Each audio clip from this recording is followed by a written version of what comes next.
Good afternoon, everyone. Thank you for joining us. My name is Judy Blake, and I am the Leadership and Advocacy Coordinator for Family to Family Network. I am thrilled to have Dr. David Fray presenting today on building a trusted relationship with your dentist. We're calling it Family Boot Camp. Christina Zavala, she is my colleague, and I could not do my job without her, so many thanks to you, Christina. If you have any questions, please feel free to write them in the chat box and we will be happy to ask them. We want everyone to know that this is a very, very safe space. No question is silly. And if you feel uncomfortable asking a question in the chat box, feel free to private message Christina or myself, and we will ask the question on your behalf. So Dr. Fray, we are so happy to have you join us. I have two jobs, and my other job is being on the board and faculty of Lone Star LEND. LEND stands for Leadership Education in Autism and Neurodevelopmental Disabilities. And we train future leaders in the field of advocacy and supporting the rights of people with disabilities. That is where I had the pleasure of meeting Dr. Fray. You are one of the most well-connected people that I know, one of the most brilliant people that I know, and we are so happy that you could present today. It is truly an honor. Well, thank you for that introduction. Absolutely. Love you, Dr. Fray. Again, you're never retiring. Yeah, I wish my wife could have heard that. Okay, well, I'll send it to her. I'll put it in an email and you can share it with her. How's that? Yeah, that's great. Do you want me to go ahead and share my screen? Please share your screen. Right. And for anybody who wants the slides after, I'm happy to share them with you. Please feel free to let me know. So I have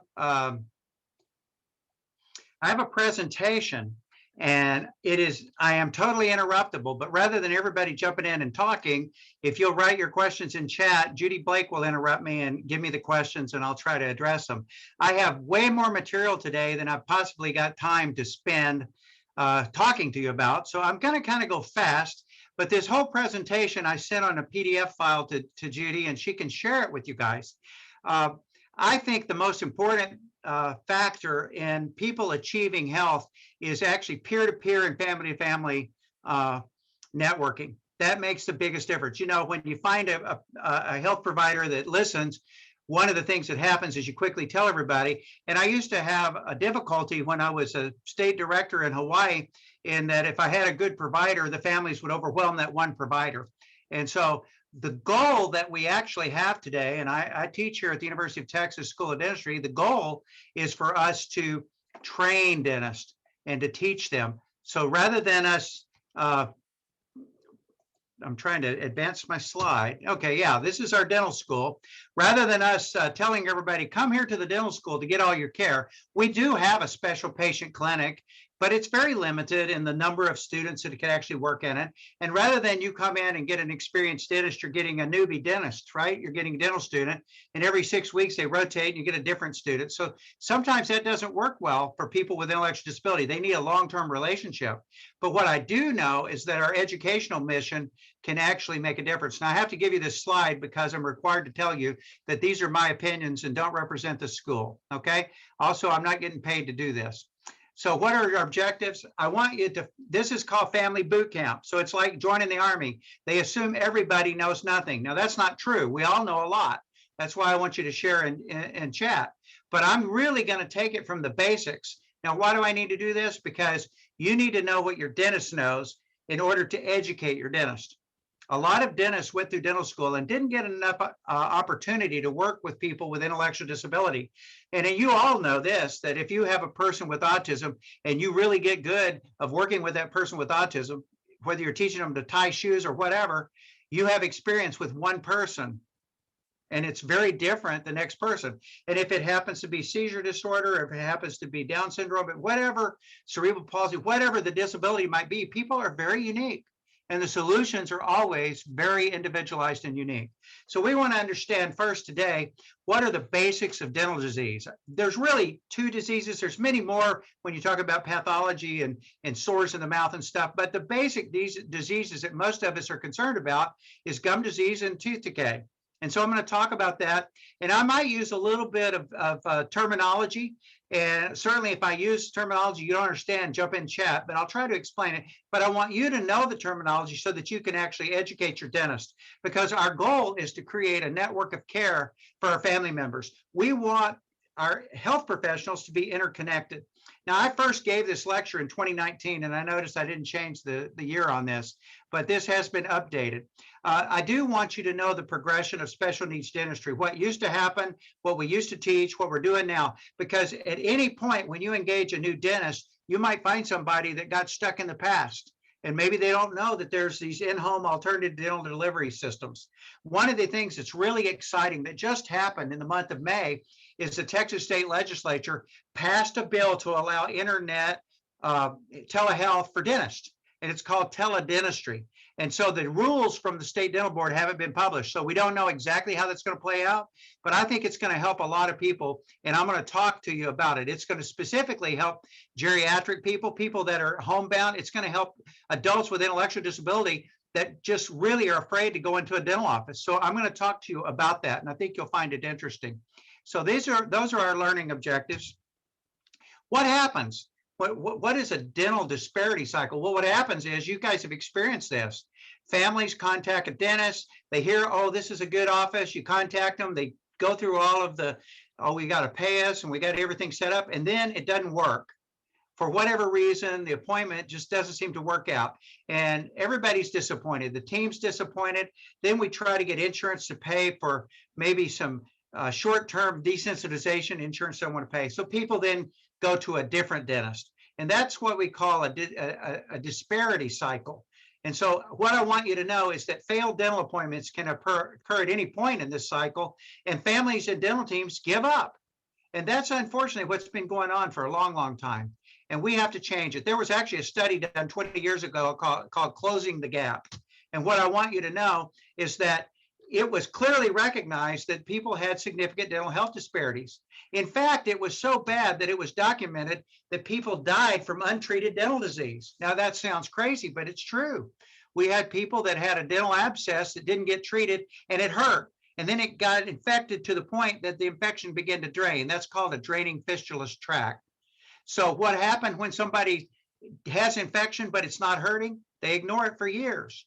So there have been documented situations where people went years without getting dental disease treated, and then they got an infection in their neck that obstructed their airway, or they had infection that spread to their heart or their brain. It's a terrible thing. So I want you to be aware that dentistry is something that we should all do. And in fact, in the year of 2000, the United States Congress passed the Developmental Disabilities Act of 2000. And within that act, they have what's called a Bill of Rights. And what I want you to know is, in the DD Act of 2000, this was the exact language. It requires appropriate and sufficient medical and dental care. That very exact quote is the way it's done. And I think it's so interesting that medical and dental were included in the same sentence. That doesn't mean it happens. That just means there was a recognition that people have a right to adequate care. That means that we've got a lot to work on. So that's, Judy mentioned Lone Star Lynn. That's one of the things that we're really trying to improve. This was an article in the New York Times, and they said, okay, we're going to solve problems for people with disabilities. We're going to build special clinics. Nothing wrong with special clinics that are attached to universities, because that's how we teach young dentists. But there are not enough dental schools in the country to meet the needs. What we've got to do is train dentists and get them good at doing this. But what I thought was so interesting about this article that was in the New York Times, and this was New York University, University of Texas Dental School here in Houston, we've had a special needs clinic for 8 years. And people don't really know about it, but it's really designed to teach dental students. What I thought was interesting about this article was the comments to the article, the parent comments. This is what's important. Look at Tony, what he says. He says, I've got a 17-year-old daughter with autism. He said, it used to be terrible, big task. He said, I took her to a dentist. They had a little patience. They did a one step at a time approach. That's the key words I want you to see in Tony's comments. the one step at a time. That actually is the way to go. And I'm going to teach you what that means. I call it the incremental model. And this is what it takes to train your dentist. You got to understand this stuff. Here's another parent that commented, and she said, my son's 20.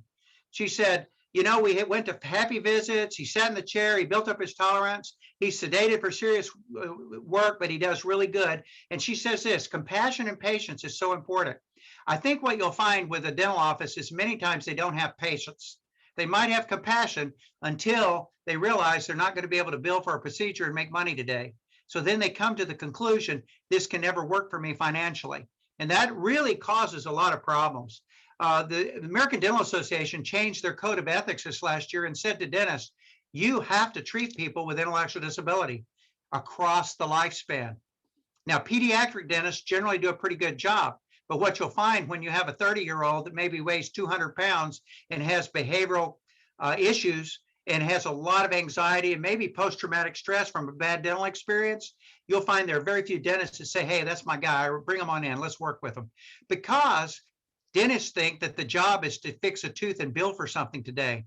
And the job is not that. The job is actually to figure out what's the combination in this unique person that makes it different for them. This was another parent named Paul, and he was told that his son could only be treated in a hospital setting, but he found a pediatric dentist who took the time, and he said, you know, he did have behavior the first time, but only after a few sessions he came to enjoy going. Well, what does that tell me as a dentist? That tells me that was a fun place for his son. He enjoyed it because it was fun. So the attitude of the dental team is really critical to success. And I'm going to talk a little bit more about that.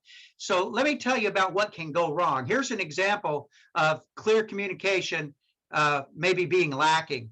And so I'm going to show you, this is actually a person that contacted me and said, look, I took my son in. I found someone who said they would work with him. They did it under anesthesia. And I knew there were problems. And then the parent said, I'm really frustrated. So these are the x-rays. So this person, if you look on the right side, that's decay. That's how decay looks on an x-ray. And when this person went in, the parent knew that, okay, my son's got a few problems. Came out with 4 root canals that looked terrible. Now the root canals were done well, but here's how the teeth looked. And the parent on top said, can't you fix his teeth? So what I want you to know is that sometimes you can find somebody that can help you to a point, and then they can't help you further down the road, and you're frustrated. The main thing I want you to know about oral health is that it starts with oral hygiene. Sometimes it's a bad bite. The word malocclusion means bad bite, the way your teeth fit together. Mastication, what does that word mean? That means chewing. Are you able to chew? Trauma, we all kind of know that. I had an individual recently, and he had never had a cavity, had never had a problem. His mother was outstanding with her home care, and he had a seizure disorder. He fell and he broke his front tooth. He actually had to have the root extracted, and he had a missing front tooth. And it took a while for us to get to the point where we could replace that with an implant. One of the big problems that this particular individual had was behavior. And so many times we look at behavior as the problem. It's not the problem. It's our response to behavior that becomes the problem. So I'm going to talk to you about oral hygiene factors. Knowledge by caregivers. This can be family caregivers. It can be others. There's usually 1 or 2 people who really do a lot of brushing. So, you know, the goal is for get people to brush their own teeth. And I really like these motorized toothbrushes. They help people a lot. But there is also the benefit of having somebody look in the mouth to make sure that it's being done correctly. People have a tendency to brush front teeth, but not pay attention to back teeth. And that's why you see a lot more problems with back teeth. Another thing that's a factor is if you have a person that has a lot of behavior, they might be getting a medication that causes a thing called xerostomia. That's just a word for saying dry. Xeros is dry. Stomia is mouth, a dry mouth. And so understand you can't maybe sometimes change the medication. Sometimes you can, but we really do need to pay attention to dry mouth because it advances tooth decay rapidly. So we have to have a strategy for dry mouth. The inability to grasp a toothbrush. There are alternatives. We'll talk about it. And then what happens when people just get tons of cavities? One of the questions I like to ask family members is, what were your teeth like? What are the parents' teeth like? What are the grandparents' teeth like? I want to know that an individual has a genetic propensity to cavities. Some people don't brush well and don't get cavities. Life's sometimes not fair. I began to get cavities as a small child. My parents had problems. That happens. So we really need to understand what is intensive remineralization. If I have a lot of cavities, and caries is the word for cavities, and it's rampant, what can I do to stop it? And then dilantin hyperplasia. This is a dilantin, is you're familiar with, is a Caesar medication, but it causes overgrowth of gums or hyperplasia. So we're going to be talking about these things today, and I'll show you some pictures. What do I do? You know, the second from the left is kind of a molded form to a hand. I've seen a bicycle handle grip being used. You can buy toothbrushes that you can heat up and then you can bend them. Making them thicker, sometimes people do a better job. But on the right, you see the sponge? That's terrible. Don't ever use it. What I see is a lot of people use that because they're cheap.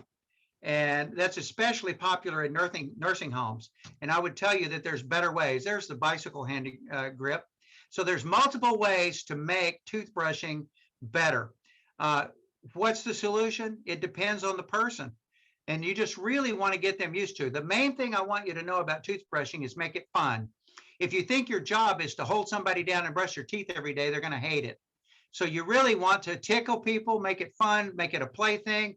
And it doesn't matter if you don't get everything done that day. And it doesn't matter maybe if it takes you 3 or 4 sessions before you're able to brush the back teeth. But your goal is to make oral hygiene something that I look forward to.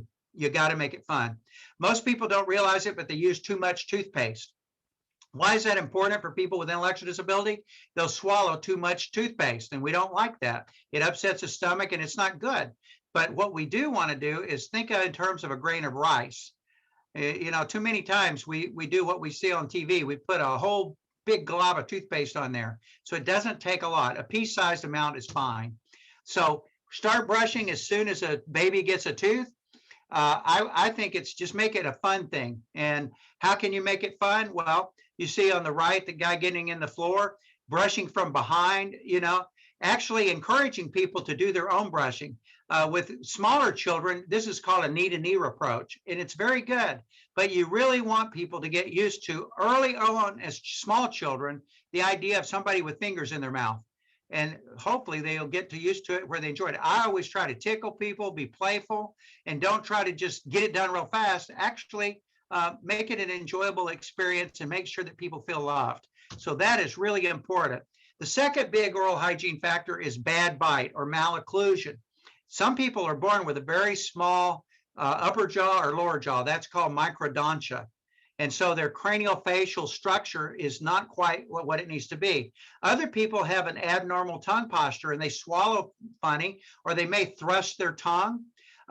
We have a lot of reasons why our faces develop the way they do. And people with intellectual disabilities many times have malocclusions to the point that the parents say, should I do braces? And the answer to that is maybe. We know that braces, traditional braces, sometimes people can't tolerate the treatment itself, and it's a behavioral thing. There are new things, Invisalign, some people are familiar with that. It doesn't always work. And sometimes we just say, you know, maybe the malocclusion is not the problem. Maybe it's just, I need to focus on trying to be healthy and keep this mouth healthy. The other thing that happens is bruxism, or grinding of the teeth and the jaw joints that they might pipe. So we'll talk a little bit about that oral health factor. I haven't seen any questions yet, Judy. We got any questions? I'm kind of interested in, put it in the chat. Yeah, no, we do not have any particular issue that you want me to talk about. Go ahead, no, Judy. we do not have questions yet. But it's interesting when you mentioned about with the dentist. I had a parent email me from Austin, and her son is on the spectrum, and he also has gastrointestinal issues. So she was looking for a GI doctor, and she's willing to travel to Houston. And I'm thinking, because doctors don't understand sometimes that even though the patient is an adult, the parent needs to be there to support them. And that's why I love the work that you're doing, because right when you said about the dentists not understanding, that's what you're doing, is you're training these crop of dentists to realize they may need some support and some extra attention. Yeah, you mentioned GI problems. One thing, GERD, people are familiar with acid reflux, right? Yes. Gastroesophageal regurgitation. Disease, yep. Yeah, so that actually damages teeth. It's bad for the esophagus, and it needs to be treated by both the GI doctor and the dentist. So this is a picture of malocclusion. This is a person whose jaws don't quite line up right. If you have that, go see an orthodontist. Find a dentist that says, look, I treat patients with intellectual disability.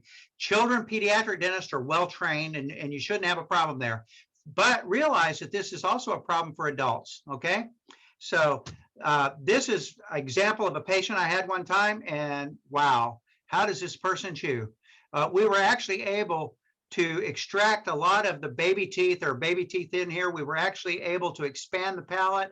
It took 5 years to get this person to where the appearance and the function was much, much better. But it can be a challenge. Flossing, a lot of parents ask, okay, my child hates flossing. I get my fingers bit.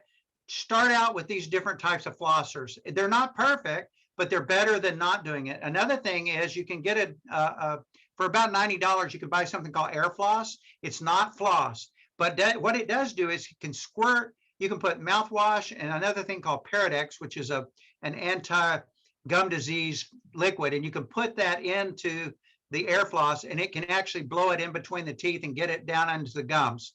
But it does make for healthier gums. So understand that brushing and flossing are two basic things that we need to get good at. But most of the time, people do well if they can just do brushing, and flossing typically doesn't get done well enough. There are many ways to get fluoride. One thing I want families to know is that fluoride is your friend. Go ahead. Oh, sorry, I apologize. We have a question. My daughter had braces and finished. It looked great, but teeth are shifting. Do we need to go back? Yes, you do. In fact, what happens is you can get a little wire put behind the lower teeth, and you could do something with the upper teeth, and then they make these removable things you can wear at night to kind of hold the teeth in place. So the shifting is going to keep happening, and you need to go back as soon as possible, and they probably need to come up with a strategy to get the teeth, at least during the evening or during the sleep, to stay in one place. The little wire that you put on the lower front teeth, on the inside of the lower front teeth, it's bonded on there. It's not removable. So there's two ways to do it, with a bonded wire on the inside of the teeth or with a removable appliance. The main thing I wanted to do with this slide is say fluoride is your friend. There are multiple ways to get fluoride. You should really seek to find the best fluoride, and these two brands are fine, but there are many, many good brands. I like the fact that the mouthwash is alcohol-free. Make sure that when you use a mouthwash that it has fluoride in it. Some mouthwashes don't, so you have to look for that. The other thing too is with the mouthwash, you can use it frequently. Most people eat 4 or 5 times a day. You know, they eat 3 meals, they eat in between meals, and they only brush in morning at night. So if you can't get people to brush, at least get them to rinse. And I like to get these small mouthwash bottles so people during the day can swish and spit. You don't swallow it, but you want to make sure the individual can spit. But there are multiple ways for us to treat and prevent decay. The last one at the bottom is fluoride applications that are done in a dental office. That's called a fluoride varnish, and I highly recommend it. It should be done at least twice a year for people that have a high risk of cavities. The use of fluorides, you got to really pay attention if people can't rinse. This Prevident 5000 is a very strong toothpaste. It requires, I think in Texas, a prescription, I think. But there's another one called MI paste and MI1. I would warn you about MI1 paste or an MI paste that if you have a milk allergy, you shouldn't be taking it. There has been a documented case of a person that had allergic reaction to the toothpaste because of a milk allergy, and it had a tragic outcome. So I think Prevident is a very safe product. But again, you don't use it if a person swallows toothpaste. It's too strong a fluoride, okay, for that. Dr. Fray, fluoride is your friend, but you got to rinse and spit. Next question. Two more questions. The first one is, my son does not use mouthwash, but he's pretty good about brushing his teeth. He drinks a lot of water. Doesn't that have enough fluoride in it, or does he need to use a mouthwash with fluoride as well? Yeah, drinking fluoridated water, people don't understand why we fluoridate water. Drinking regular water does not give you enough fluoride to prevent decay. Okay. Okay, so let me kind of clarify that a little bit. What fluoridated water does do is, as the enamel is developing under the gum, so prior to age 6, you've got teeth that are growing enamel, right? And fluoride gets incorporated into that enamel as it's developing under the gum, and it makes the tooth stronger. For teeth that are erupted, that are already in place, that you see in the mouth, your water has such a small amount of fluoride, it doesn't really help the teeth. It's really for developing teeth, okay? Okay, So fluoridated water is a great thing, but it's not a substitute for fluoridated mouthwash or fluoride in toothpaste. got it. Okay. And All the right. second question is, my son has low bone density. Can he use mouthwash, and what type? Any mouthwash with fluoride. So osteogenesis imperfecta is actually a disease of a bone, that the bone doesn't have the density that it needs to have, and fluoride certainly helps that. So fluoride doesn't hurt that low bone density. So there's a thing, a DEXA bone scan that they do on your ankle, and you should talk to your physician and your dentist both about that condition. Okay. Thank you. So mastication, that word just means your ability to chew. And I had parents a lot of times saying, my son grinds his teeth day and night. What do I do? He grinds his sleep. And I'm going to tell you, most of the time you cannot stop it. What you might want to do is consider to see if a person gradually can get used to the idea of a mouth guard. You know, a mouth guard is what we use to protect our teeth when we play a sport. But a lot of people with intellectual disability are not going to wear one. But if they do grind their teeth in their sleep and they are able to wear one during their sleep, it will actually prevent them from grinding their teeth down. But teeth grinding, especially in adults, young adults, can lead to teeth being worn down to the gum. So you really got to ask, does it happen at night? Does it happen in day? Does it happen all the time? If it's extreme, you need to see a dentist and you need to talk about it. You also want to talk to your physician, your primary care physician, about it, because sometimes there are other conditions that might be contributing to it. But it certainly happens. Regurgitation and GERD, I talked about that already. That acid that comes out of the stomach is very damaging. It must be managed by your dentist and your physician both, okay? And Dr. all of Fray? these things impact your ability to chew food, and that's what mastication is about. So treatment of grinding habits. You know, if the teeth are not getting worn down, and if it's just happening occasionally and not a lot, it's probably related to a bad dream or something, and it's really nothing to worry about.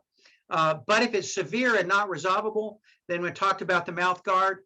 Usually it's not related to stress. A lot of times parents feel really guilty. They think, oh, what's going on? It's just, there's something in human nature that wants us to grind teeth. I have a granddaughter that's 3, and she does it in her sleep, and I can hear it, but she doesn't do it all the time and every night. And I keep telling my daughter, don't worry about it. It's going to be okay.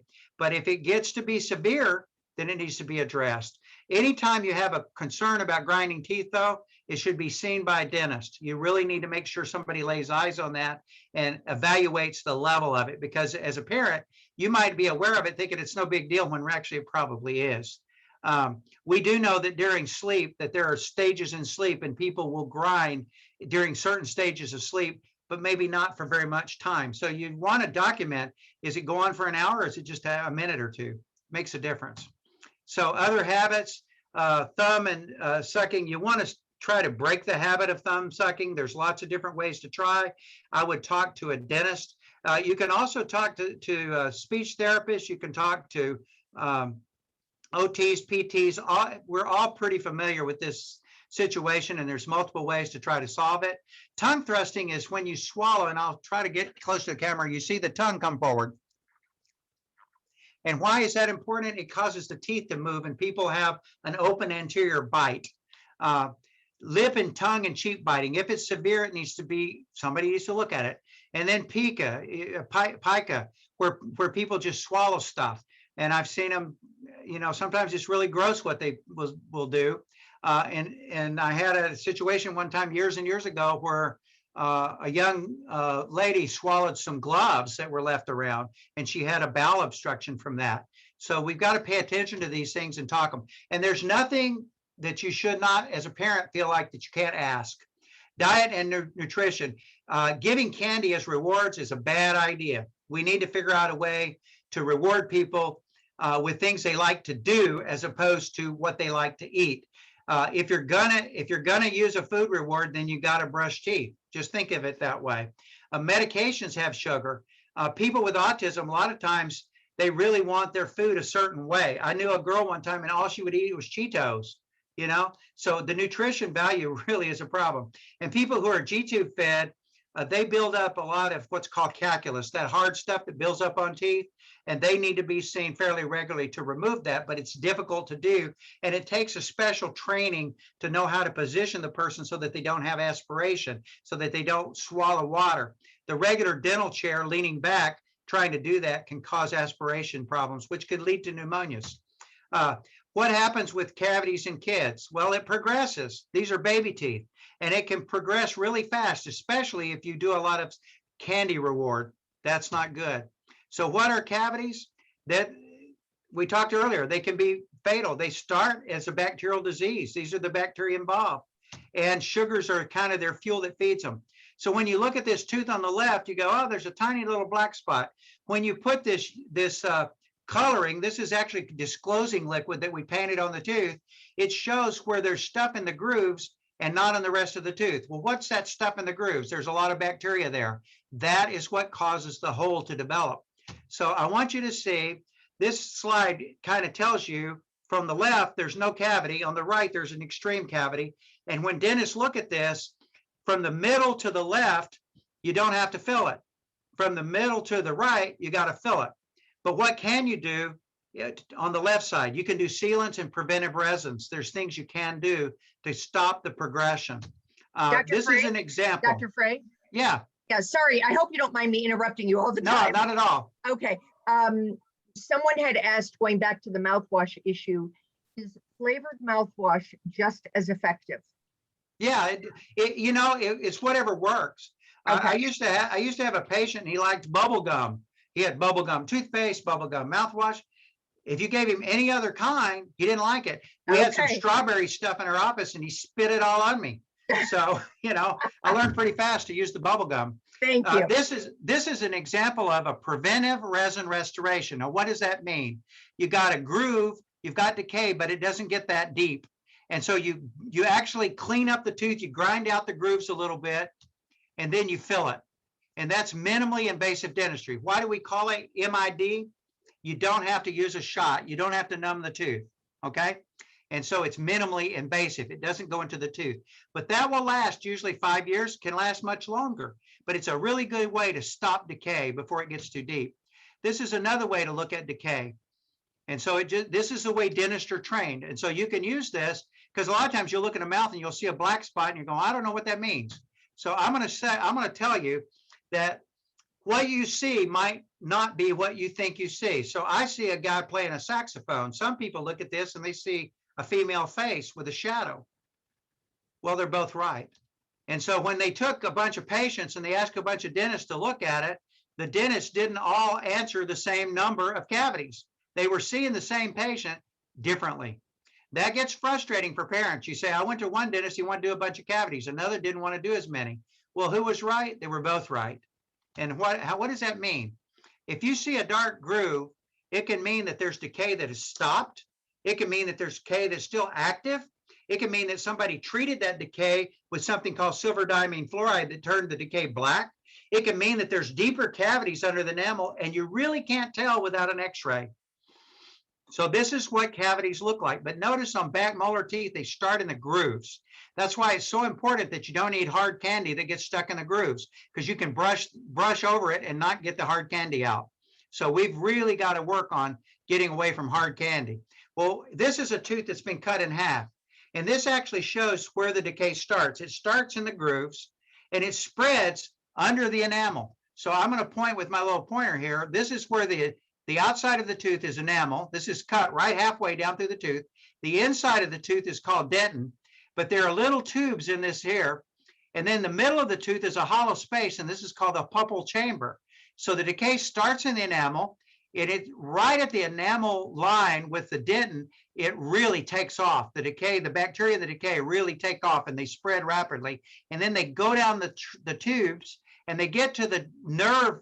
The empty space in the middle of the tooth has nerve tissue and blood vessels.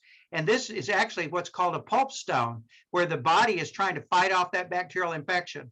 So what is decay? It's a bacterial infection that starts in a groove of a tooth, and it can actually infect the nerve of the tooth, and that becomes an abscess. That's why people need root canals. So this is a very important slide for you to kind of to capture. Here were some extracted teeth we did at an experiment. So you look on the left and you see the cavity. We cut the tooth in half and the cavity did not go through the enamel. That can be filled with a preventive resin restoration, minimally invasive dentistry, or even a sealant. This does not have to have a filling. So you say, oh, okay, if I see something small like that, I don't have to fill it? No. This one looks really small, right? That didn't look bad, but look at how much different it was. So you go, well, we can't cut teeth in half, so how do we know? That's what x-rays are for, okay? But even x-rays are a two-dimensional picture of a three-dimensional object, so we can't always figure out the depth of decay sometimes until after we actually drill into it. But we do know that if we seal over decay and stop the air from getting to it, it can slow it down. And we know if we use silver diamine fluoride or some type of fluoride, we can really slow down decay. So what I really want you to know is decay can occur on multiple surfaces of teeth. It's really related to high carbohydrate exposure. If you see in an adult, you see decay along the gum line like this, that means it's going to spread rapid. That usually means that there's a bacteria in the mouth that's really invasive, and you got to use a lot of fluoride mouthwash. Okay, brushing is not enough to prevent if you've already got decay along the gum line like this. Okay, and that happens with people with dry mouth quite a bit.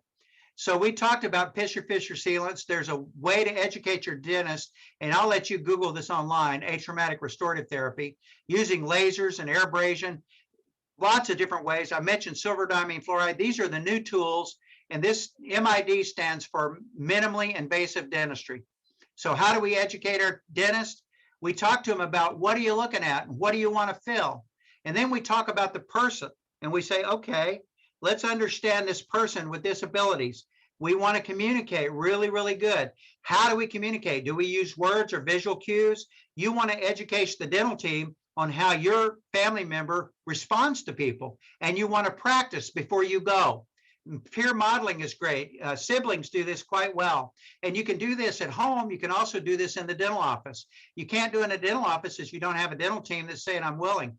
I used to use Saturday mornings for people to come into my office, and I would have maybe 4 or 5 families with an adult child with disabilities, and we would do what was called a treasure hunt, and they would look around the office for things. But what were we really doing? We were getting them used to the environment, and there was no dentistry being done. And then we did peer-to-peer modeling. Some people were really good at riding in the dental chair and letting people brush their teeth.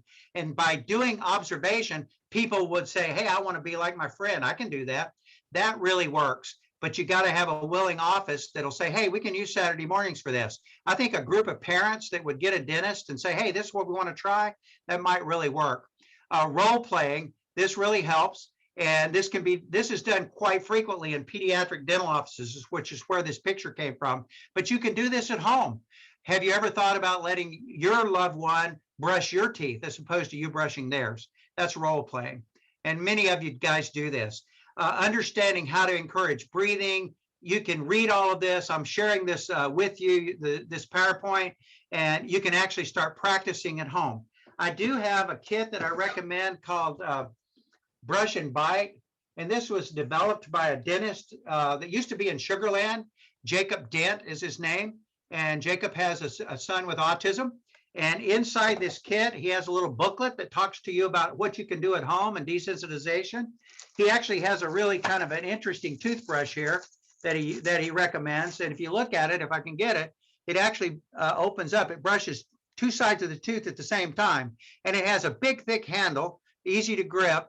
But also on this end, you can use it as a bite block. So you can actually stick it in the mouth and it'll hold the teeth apart. And why is that important? You're getting them used to the idea of holding their mouth open for a period of time, so that if you went to the dentist would have time to look at the back teeth. All of this needs to occur at home. There's also the flosser tool with the little flossers I showed you earlier. And then he's got everything like the little napkin, the bib that you wear, everything that you would practice a dental visit at home. And so I highly recommend it. You can actually purchase this online. You go to Specialized Care Company, and you can find it. And again, I'll show it to you. It's called Brush and Bite. You might even be able to buy it directly from Dr. Dent on Amazon. I'm not sure, but I strongly recommend that. This is a home desensitization program that I think you'll find to be helpful. These are things that you can read later, but recognize that people respond to praise. So you don't hammer folks. And really, when you're trying to change behavior, when people are doing something wrong, you just distract and do something different. You don't try to keep trying to do whatever you're trying to do to make them do it. All they'll do is hate brushing. So how do you use reinforcement? You ignore the bad behavior. You don't reinforce the bad behavior. You don't actually get upset about it because that attracts attention. And some people will give you bad behavior because it gets them what they want, which is, hey, attention. And, so I've had a lot of experience with people that they had learned if they did certain things, then the dental visit was over. So what we did is we said, we're going to set an appointment, but it's not for the chair. It's just going to come visit with the dentist in my private office. And then we're going to let you do some things around the office. Basically, it's like you can do all the behavior you want, but it won't make any difference because we're not really trying to get anything done at the chair. So there are times that you can do reinforcement at home. There are times you can do reinforcement at a dental office, but you've got to educate your dentist on how to do it. Our dental school actually teaches all of this, and they can take continuing education courses. You can also encourage your dentist to join the AADMD. That's the American Academy of Developmental Medicine and Dentistry. They can also join the Special Care Dentistry Association, the SCDA. Both of those are great organizations, and dentists can learn a lot of this. Use praise and feedback as reinforcers. Those are the ones that work the best. Overdo the praise. Celebrate every little step. I once read that it takes 50 different steps to tie shoes, and that people learn best to tie shoes by a process called backward chaining, where they actually do the knot last. And so you do everything and let them do the knot, and then you let them do the loop, and you just back up until a person learns to do it. You can do the same thing with toothbrushing. So you can do everything and then let them take over at certain steps, and then you get to the point where they can do everything. But there are lots of ways to teach these things. We can modify our dental offices. A lot of times the fluorescent lighting is a problem. You can use mood lighting. You can use videos and earphones. I've even seen people do these VR where they're, it only works for certain people in certain times, but not for everywhere. Somebody mentioned the flavors. People have flavors they like and others they don't. A lot of dentists use cinnamon, and that really doesn't work well with a lot of people. So you just have to kind of understand all of this. This is what the American Dr. Academy Fray? of Pediatric Dentistry teaches. Do I have a question? Yeah, you do. A really important question. Recently, we moved to a new dentist from a pediatric dentist to an adult dentist. My daughter never had a cavity.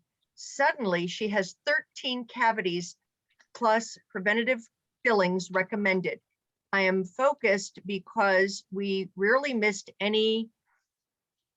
Well, I can answer this. What she's asking is, especially if we're going every 3 months for a cleaning, we have been going to the same pediatric dentist for 14 years. How do I approach my new dentist?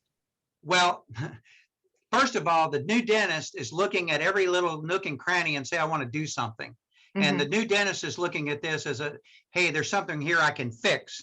And that's the way dentists make money. On the other hand, the pediatric dentist was looking at it from a standpoint of like what I showed you earlier. Sometimes we do fluoride and we do preventive techniques and we don't feel like we've got to fix something, okay? So the truth is probably somewhere in the middle, that there were probably a few cavities that probably developed and needed to be filled, but there's probably the fact that you've got a pediatric dentist that had a different philosophy of diagnosis.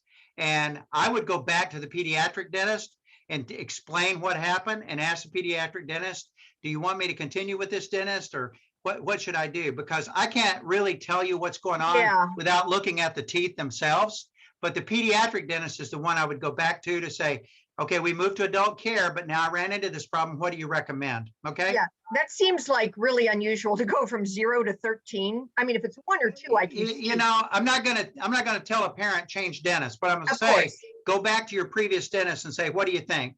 And because the previous dentist has looked in that mouth for years, I would rely on what they say. Thank you. Because if they wanted to make me, they would have. Yeah. Yeah. But it is a philosophy. Some dentists say, hey, let's just do everything we can preventively. And they're doing a lot of preventive resin restorations. So one of the questions you might ask the new dentist is, how deep are these cavities? And this actually can educate you about the different levels of depth of cavities and what you should do for them. So it's actually in those other slides I previously discussed. These are things you can do as a parent. Everybody's familiar with this, probably distraction until so do. So I won't really talk about it. She's asking if she should be getting new x-rays. Pardon? She's asking if she should be getting new x-rays. Well, if they diagnose without x-rays, x-rays are indicated. But if they have x-rays, you don't need to do x-rays again. You can Okay. look at the, I would say if they have new x-rays, the pediatric dentist should request to look at them. Thank you. Okay. So there are a lot of problems with Medicaid not paying for adult dental care. 22 states provide adult dental benefits. Texas does not. There's a lot going on with the Home and Community-Based Services Waiver Program. Texas has a long wait list, but if you are in the waiver as an adult, you can pay for a behavioral therapist, and you have what's called a BSP or a behavioral support plan, and you can make toothbrushing a behavioral goal. So there are ways to get outside of dentistry. There are ways for a person to get desensitization paid for, not at the dental office, with usually a BCBA, a behavioral, a board certified behavioral analyst or therapist. So understand what that's about. Understand too that you got to be age appropriate with your oral hygiene. What works for an infant is not what works with a toddler, would not work with a preschooler, which doesn't work with a teenager. So as your child progresses, your approaches need to change. This is a cavity before. This is after the cavity came out using a laser, which no shot was required, and it doesn't hurt to remove the decay. And it takes about 5 minutes to do this.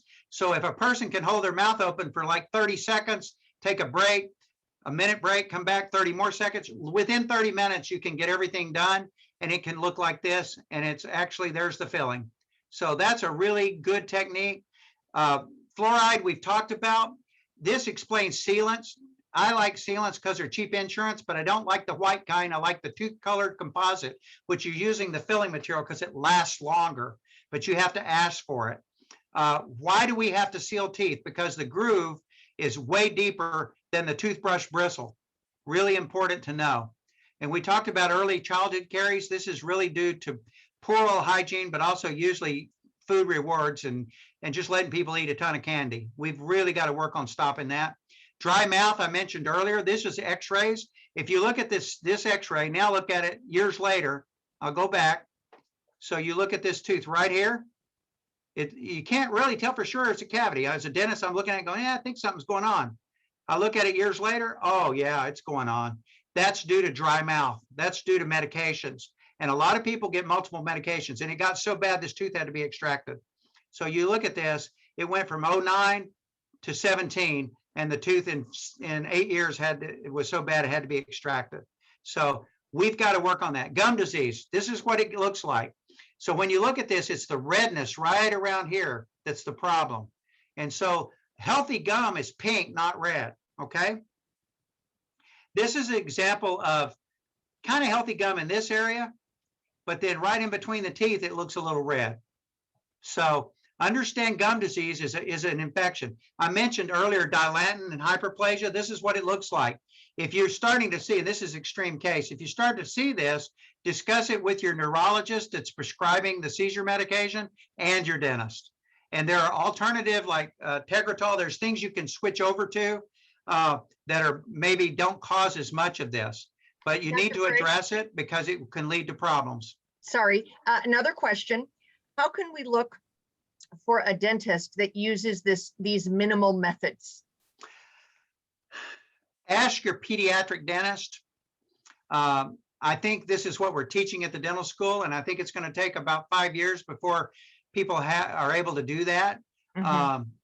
I do think there are a few people around there doing. Dr. Dent was in Sugar Land. There's some others, Mm-hmm. but we're not supposed to recommend. I can't do that as a dentist. I understand. The dental school. Okay? And I think you need to check with your pediatrician on the pediatric dentist, and then the pediatric dentist generally can refer you to an adult dentist. I have found in my own experience, that's a really good way to go. Yeah, usually good people refer other good people. That is what I have found. I think that's very good advice. So I'm going to go really fast because I'm out of time. This is Paradex. This is the mouthwash that kills the bacteria that causes gum disease. This is what you put into the air floss that I mentioned earlier, okay?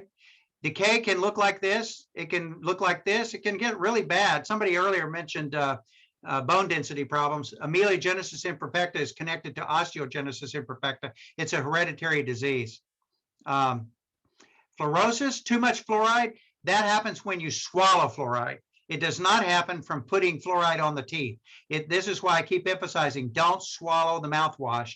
Don't swallow the toothpaste. If your child swallows it, you got to lighten up and not use as much of it. Fluorosis is not good, but it certainly can be remineralized later. We talked a little bit about pica and self-injury behavior. I like this dental visit pre-appointment form. Actually fill this out. You can share this form, and I've got this on a PDF file, Judy, I'll send to you. And this is a good thing for families to fill out for the dental team before they show up. So way before the dental appointment, you want to talk to the dental team. You want to interview them. You want to find out, somebody just said, you want to go in and talk to them. And what do you tell them? Okay, make sure that they understand, how do they communicate with people that are nonverbal? How does your child communicate? What works for you? There are multiple ways to use anesthesia. I showed you the laser, but there are multiple ways. And so you want to know from them, what do you offer and what should be offered and what works and what's worked in the past. And then find out, do they know how to do behavioral strategies? These are things that are in the PowerPoint that I sent you. And these are things that you need to sit and talk to the family, the dental team about. If they don't want to talk about behavior, you're probably at the wrong office. But they need to know what triggers the behavior, because you can be having a great day and they can do something like shining the light in somebody's eyes, and then there's a consequence or something that happens. So this is called the ABCs of behavior. We want to make sure that we build a relationship based on trust and where people feel respected and safe. If a person doesn't feel loved and safe, you're going to have more behavior. There's a lot of things you can do at home, and we talked about these already. I showed you the brush and bite kit. Use gloves, get people used to what it is, and then make it fun. I'm going to say a word about restraining seclusion. I don't believe in it at all unless it's an emergency. So there are some indications that, hey, nothing else has worked and I got an emergency. If I don't do it now, I can't stop the bleeding. I can't take an x-ray. But I would say for the most part, you don't want to do it. And so in the state of Colorado, they basically have these rules. This doesn't apply to Texas. This is the state of Colorado. A lot of national organizations say just don't use restraint because it creates psychological harm, and it just makes it guaranteed the next time you try to do something that the individual is going to hate dentistry. What I like to do is don't use all of this restraint. What I like to do is use a behavioral approach. So you want to find out, what does your office require? Any dentist in the state of Texas that uses restraint has to go through specialized training, but that doesn't necessarily mean that you should, as a parent, agree to this. I'm going to skip this because this is something we did in Hawaii and it worked really well.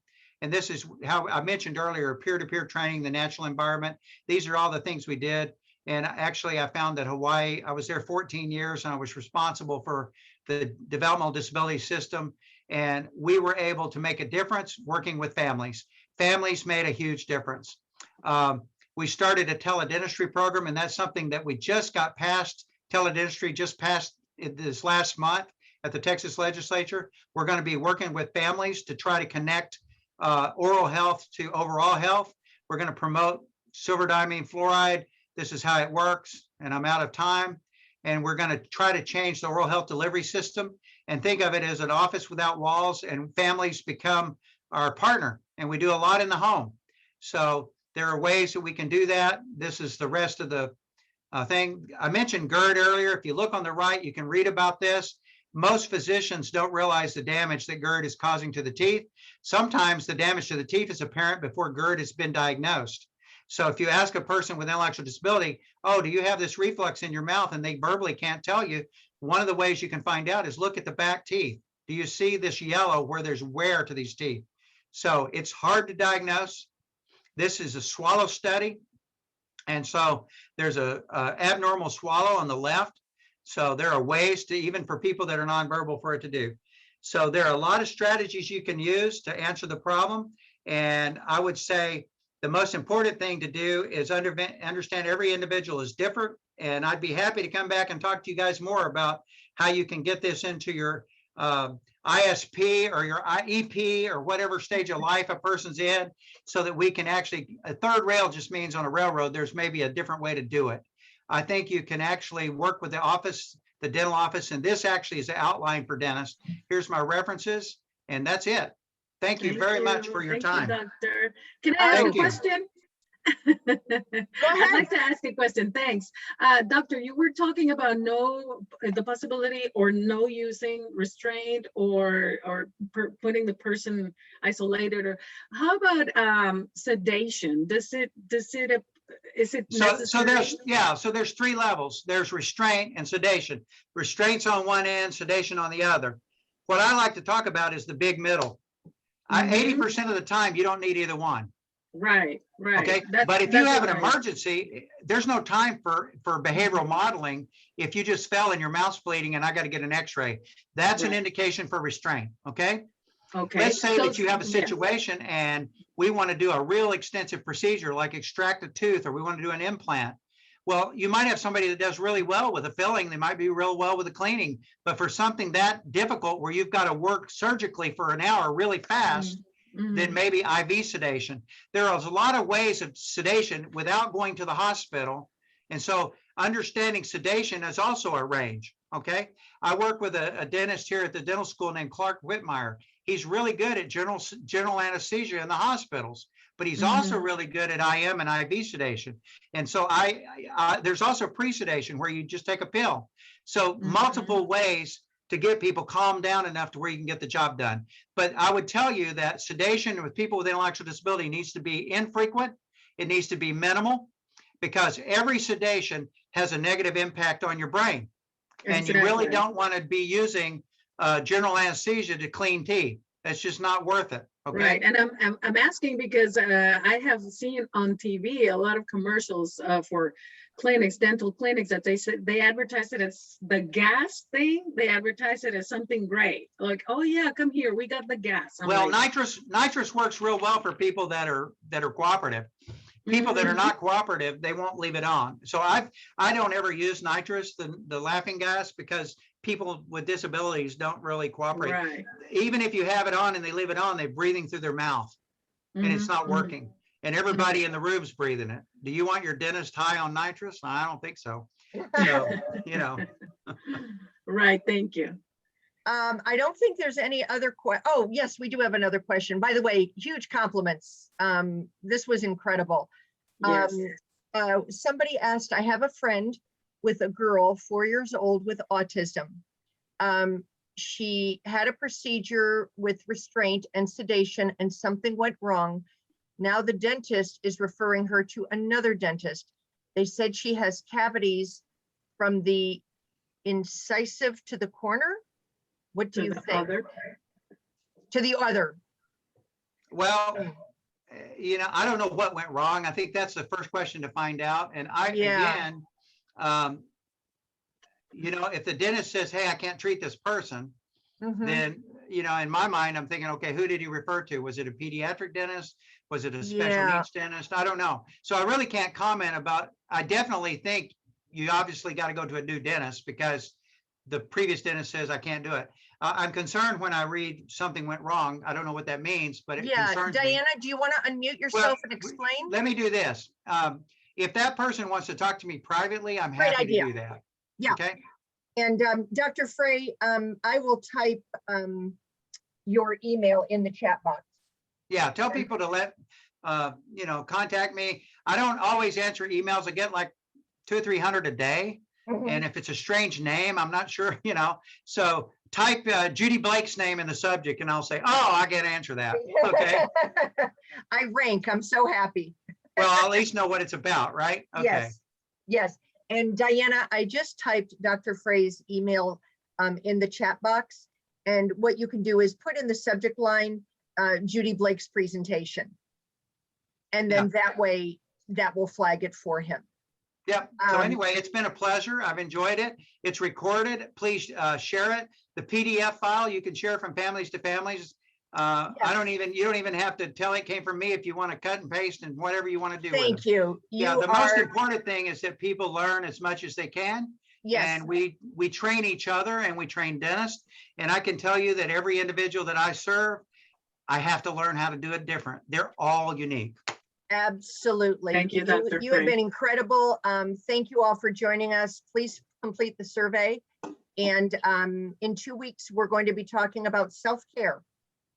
with Gittel Francis. She is a social worker at JFS Houston, and I will be sending a flyer on that as well. Thank you, thank you, thank you. Dr. Fray, such great information. Everyone is like writing, you are amazing.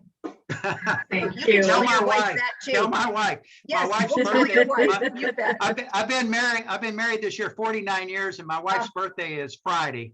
Congratulations. Well, amen, as somebody had written. And we all wish you a blessed day, as she wrote. Okay, bye-bye. Thank you.